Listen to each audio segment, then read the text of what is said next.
Demi mendapatkan uang, seorang manusia silver nekat menodongkan pisau ke arah pengendara mobil yang melintas di persimpangan Jalan Imam Bonjol dan Sunset Road, Kuta, Badung, Bali.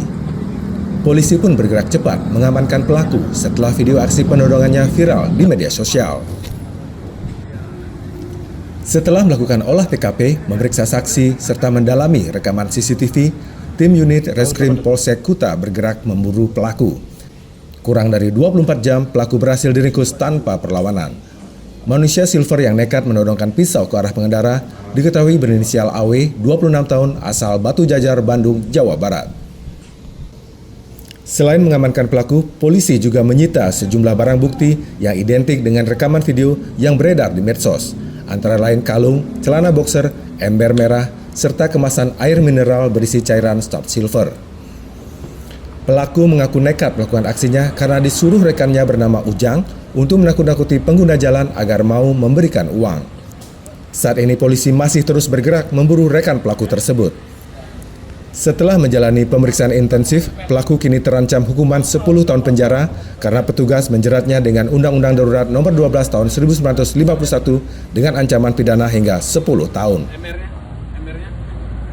Ya, kalau kita lihat dari hasil ini, itu pisau dapur, ya dia memang dibawa untuk sehari-hari untuk penggunaan aktivitas. Ada pasal yang dikenakan nggak Pak? Sementara kita masih dalami motifnya terkait pasal yang nanti akan kita sangkakan kepada yang bersangkutan. Kemungkinan nanti undang-undang darurat nanti akan Nah, itu spontanitas. Jadi tidak ada niat untuk menakut-nakuti, karena spontanitas pada saat itu dia membawa. Guna mempertanggungjawabkan perbuatannya, AW kini mendekam di sel tahanan Mapolsek Kuta untuk menjalani proses hukum lebih lanjut. Laporan Tim Liputan Denpasar, Bali, Garuda TV.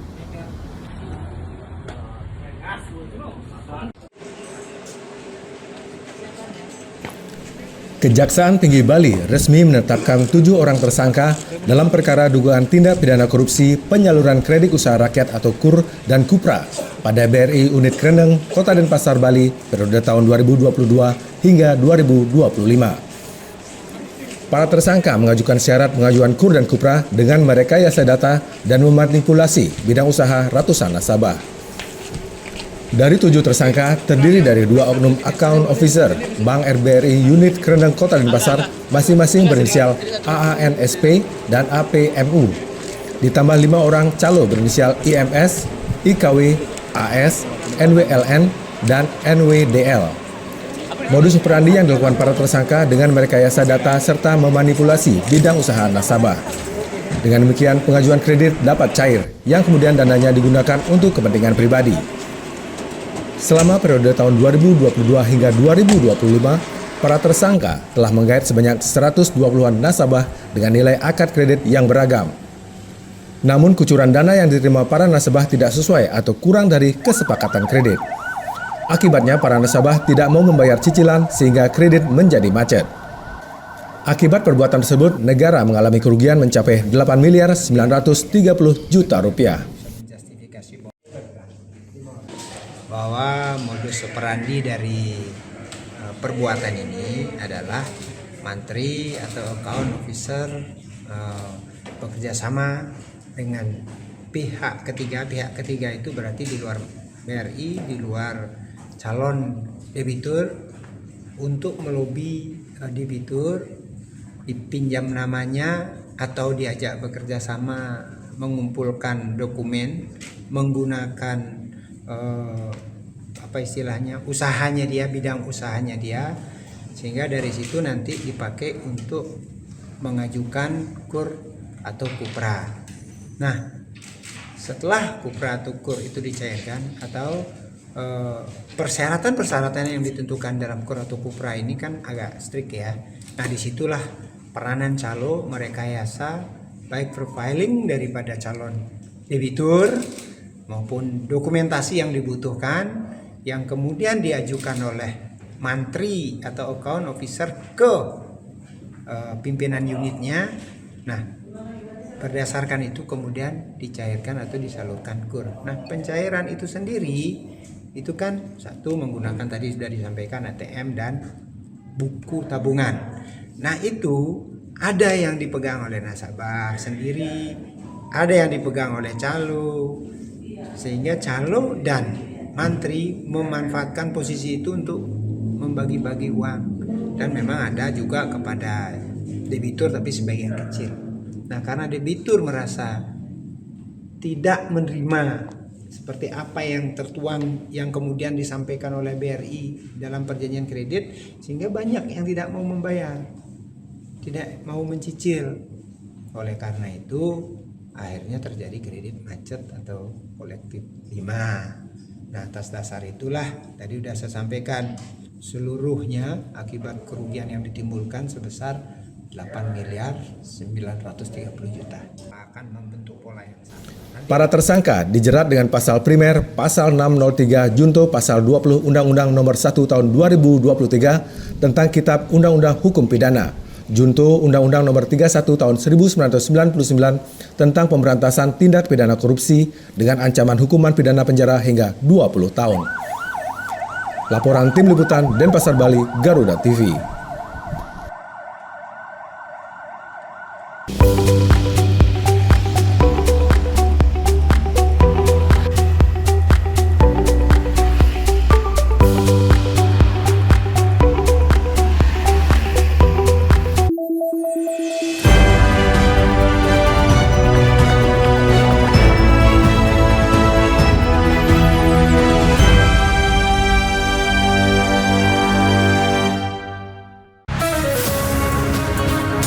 Di tengah perubahan dan dinamika bangsa, ada isu yang memerlukan sebuah solusi.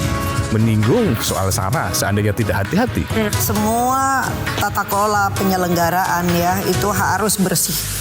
Bersama narasumber terpercaya, mengulas topik terkini untuk negeri. Indonesia Kita, Senin sampai Jumat pukul 7 malam.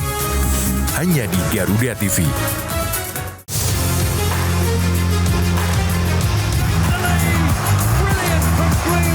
Update terbaru dari dunia olahraga terkini dari nasional dan internasional. Ikuti analisis tajam dan rekap momen epik dunia sepak bola. Namun, yang menjadi sorotan utama pada kemudian di sini mungkin Hafner akan tetap. Saksikan Sport 8 setiap hari pukul 11 malam dan 7 pagi hanya di Garuda TV. Kini saatnya update di tengah aktivitas Anda. Bukaan 100 kg sabu jaringan Asia Tenggara. Tak menghambat berjalannya sejumlah program prioritas yang tertuang dalam Asta Cita. Berita terhangat, analisis singkat, dan perkembangan terpenting siang ini. Laporan 8 siang, setiap hari pukul 12 siang, hanya di Garuda TV.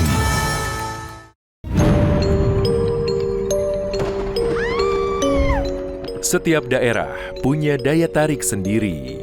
Cerita rakyat yang turun-temurun masih hidup hingga kini. Legenda yang diwariskan hingga misteri yang jarang terungkap. Ratusan peti mati serta berbagai jasad yang dibalut kain. Saksikan Misteri Hidup. Hanya di Garuda TV.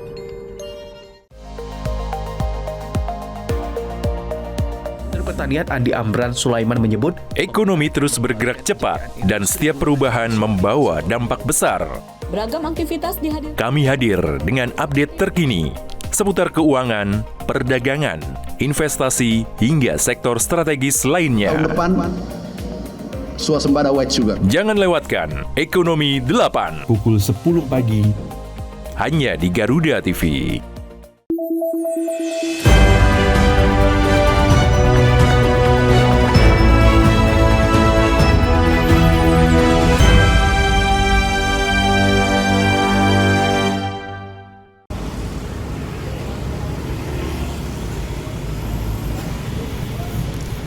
Kejaksaan Negeri Kejari Karangasem terus mendalami kasus dugaan korupsi pengadaan lampu penerangan jalan umum LPJJ Hias yang menelan anggaran 3,4 miliar rupiah pada tahun anggaran 2023-2024. Setelah beberapa waktu lalu memeriksa Sekretaris Daerah Karangasem, giliran mantan Kepala Bapeda Karangasem sekaligus ex-pelaksana tugas Kepala Dinas Perhubungan Ikomang Sutirtayase dipanggil penyidik untuk dimintai keterangan sebagai saksi. 20 orang saksi telah diperiksa oleh tim penyidik Kejaksaan Negeri Karangasem dalam kasus dugaan korupsi proyek lampu penerangan jalan umum Hias, mulai dari pejabat OPD, lurah, hingga pihak swasta yang diduga mengetahui proses pengadaan LPJJ Hias di Jalan Ahmad Yani dan Jalan Untung Surapati, Kelurahan Subagan, Karangasem. Keterangan yang dihimpun dari para saksi sangat diperlukan untuk mengungkap fakta sesungguhnya agar kasus dugaan korupsi ini menjadi terang benderang. Kejaksaan Negeri Karangasem telah melakukan pemanggilan dan pemeriksaan terhadap 2 orang saksi terkait perkara dugaan penyimpangan dalam pengadaan LPJU Hias. Kedua saksi tersebut memenuhi panggilan penyidik pada hari ini, masing-masing berasal dari, yang pertama ada pihak swasta, kemudian juga ada dari pihak OPD atau pemerintah daerah. Kemudian ini untuk hari ini saksi dari pihak swasta, pemeriksaan telah selesai, dilakukan tadi siang, dilaksanakan dengan belasan pertanyaan yang diajukan oleh penyidik. Pemeriksaan tersebut berkaitan dengan dugaan keterlibatan pihak swasta dalam pengadaan LPJU Hias. Mengingat pihak yang bersangkutan tercantum dalam salah satu dokumen yang diperoleh penyidik pada saat melakukan pendalaman perkara. Sementara itu, pemeriksaan terhadap saksi dari OPD atau pemerintahan daerah hingga saat ini masih berlangsung. Dalam proses pemeriksaan yang bersangkutan hadir didampingi oleh kuasa hukum atau advokat 2 orang. Keterangan dari pihak OPD tersebut dinilai sangat penting dalam upaya mengungkap secara terang benderang konstruksi perkara serta pihak-pihak yang diduga terlibat. Pada intinya Kejaksaan Negeri Karangasem berharap seluruh pihak yang dipanggil dapat bersikap kooperatif dan memberikan keterangan secara jujur serta terbuka demi kepentingan penegakan hukum dan terciptanya rasa keadilan di tengah masyarakat. Sebagai tindak lanjut proses penyidikan, dalam waktu dekat tim penyidik juga akan melakukan pemanggilan terhadap sejumlah pejabat yang berkaitan dengan perkara LPJU Hias ini. Kasus ini bergulir dan diusut mendalam setelah Kejari Karangasem mencium adanya kejanggalan dalam proses perencanaan hingga pengadaan proyek LPJJ Hias tersebut. Dugaan awal yang menguat, penyidik menduga adanya indikasi permainan harga atau markup pada nilai pengadaan setiap unit lampu hias tersebut. Laporan Ayu Purnama, Karangasem, Bali, Garuda TV.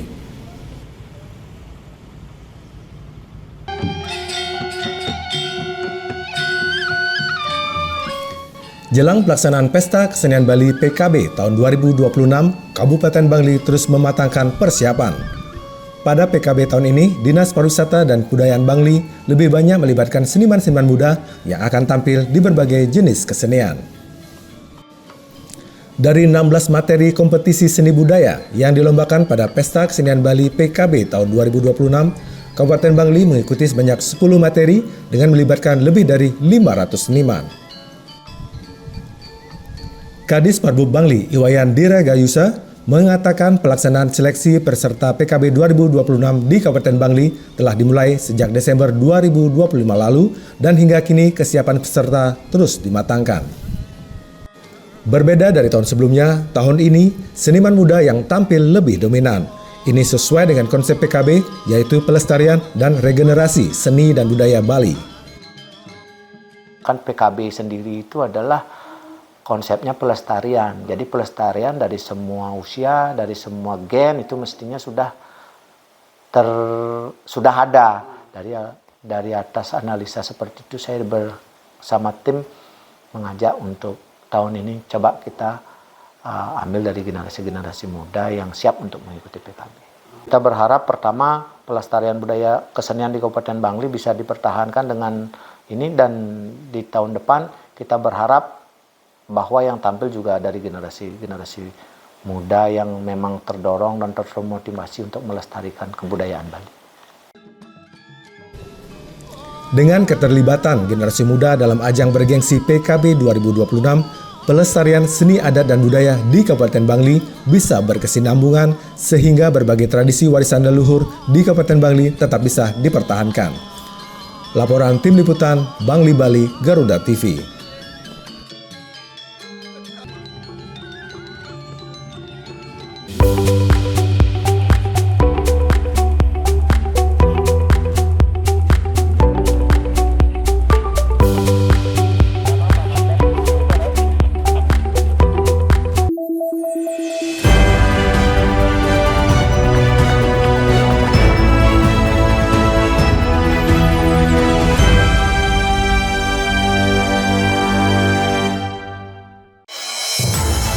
Dinamika peristiwa publik terus bergerak, informasi terkini, akurat dan terpercaya. Pemerintah juga terus mempercepat penyaluran dana tunggu hunian bagi korban bencana alam di Sumatera Barat. Menemani waktu sore Anda dengan perkembangan berita terbaru. Laporan 8 petang, pukul 6 sore. Hanya di Garuda TV.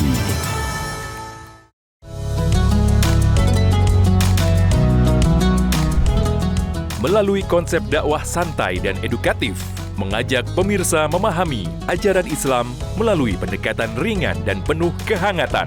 Atau nanti dikabulkannya di akhirat, nggak dikabulkan di sini. Mengapa manusia tetap harus berdoa? Dari perspektif Islam untuk mempererat toleransi di Indonesia. Harmoni Indonesia.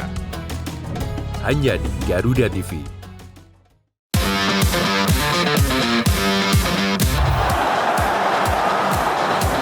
Kompetisi memanas pada tiap lini klasemen Eropa. Perebutan juara terus terjadi, membuka cerita baru di tiap laga pertandingannya.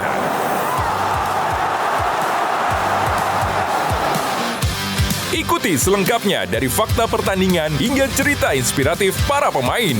Kick and Rush, hanya di Garuda TV.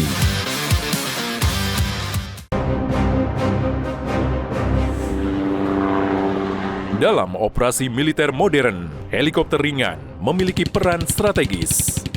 Kemampuannya untuk beroperasi di medan yang sulit hingga mampu bergerak rendah dengan manuver cepat. Didesain untuk menyusup, menyerang, dan menjemput. Seperti apakah si kecil penakluk langit? Saksikan In Militer. Setiap hari pukul 2 siang. Hanya di Garuda TV. Beragam peristiwa penting terjadi setiap saat. Seiring penguatan indeks harga saham gabungan yang dibuka naik pada perdagangan awal tahun. Laporan terkini, informasi terbaru, dan fakta yang terverifikasi. Rehabilitasi dan rekonstruksi pasca bencana di Aceh, Sumatera Utara, dan Sumatera Barat. Disajikan cepat, tajam, dan mendalam. Dalam Laporan 8, setiap hari. Hanya di Garuda TV.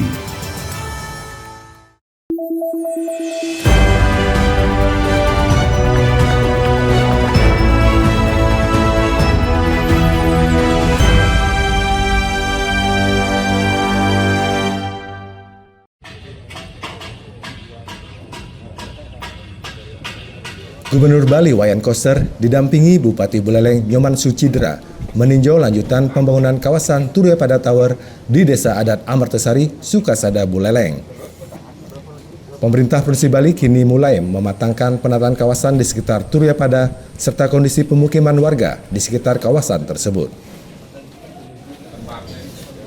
Gubernur Bali Wayan Koster menjelaskan penataan kawasan Turiapada Tower disiapkan agar kawasan tersebut lebih tertata, bersih dan estetis saat resmi beroperasi penuh pada akhir 2026 mendatang. Salah satu upaya yang dilakukan yakni merevitalisasi puluhan rumah milik warga sekitar tower. Diperkirakan sekitar 40 warga akan mendapat bantuan penataan. Program tersebut direncanakan digarap melalui anggaran perubahan APBD Bali tahun 2026. Pemprov Bali kini masih menghitung kebutuhan anggaran sebelum pekerjaan fisik dimulai. Pemprov Bali juga menyiapkan skema pemberdayaan ekonomi masyarakat sekitar tower dengan mendorong warga membentuk koperasi yang mengelola berbagai ruang usaha di kawasan wisata Turya Pada. Pada kesempatan tersebut, Gubernur juga bertemu langsung dengan para pemilik lahan yang terkena imbas dari proyek wisata gondola serta jalan shortcut. Dalam pertemuan tersebut disepakati jika lahan yang terkena dampak proyek wisata gondola akan diganti rugi sesuai dengan nilai appraisal yang ditentukan nantinya. Bulan November ini Pak? Iya, harga sesuai kontrak itu selesainya bulan November 2022.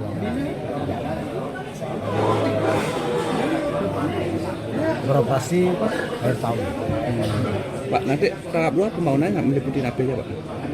Penataan kawasan, kemudian fasilitas planetarium, kemudian convention, kemudian peralatan semua, jalan masuk. Termasuk gondola juga? Gondola, terutama gondola. Nah, tadi sempat ada pembebasan lahan Pak. Ya. Gimana itu Pak? Sudah tadi sudah disepakati. Jadi pembebasan itu sesuai aturan ya harus di-appraisal harganya. Tapi yang penting tadi warga sudah ada titik untuk sepakat lebar yang dibebaskan lahannya cukup 20 meter. Panjangnya sesuai dengan kebutuhan adalah sekitar 940 meter. Anggaplah 1 kilo. Itu yang bisa dibebaskan. Hanya harganya itu menunggu lembaga yang akan melakukan operasi. Gubernur juga menyelesaikan persoalan dengan para pemilik lahan yang terdampak proyek shortcut. Dalam ramah tamah tersebut, warga yang sebelumnya protes telah menerima hasil kesepakatan. Laporan Pandey Wismaya, Buleleng, Bali, Garuda TV. Ya, oke, go. Coba Bapak ini mintanya banyak kali nih. Oke. Ya. Nanti kalau